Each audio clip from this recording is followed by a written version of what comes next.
رات کی قسم جب وہ چھا جائے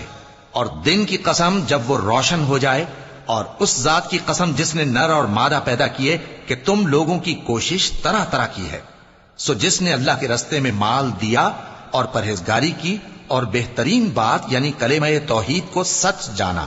تو اس کو ہم آسان طریقے کی توفیق دیں گے، اور جس نے بخل کیا اور بے پرواہ بنا رہا اور بہترین بات کو جھوٹ سمجھا، تو ہم اسے رفتہ رفتہ سختی میں پہنچا دیں گے،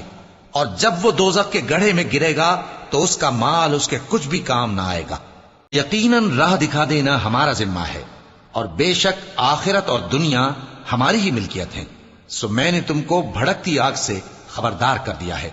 اس میں وہی داخل ہوگا جو بڑا بدبخت ہے، جس نے جھٹلایا اور منہ پھیرا، اور جو بڑا پرہیزگار ہے وہ اس سے بچا لیا جائے گا۔ وہ جو اپنا مال دیتا ہے تاکہ پاک ہو، اور اس لیے نہیں دیتا کہ اس پر کسی کا احسان ہے جس کا بدلہ اتارا جائے، بلکہ اپنے رب اعلیٰ کی رضامندی حاصل کرنے کے لیے دیتا ہے، اور وہ عنقریب خوش ہو جائے گا۔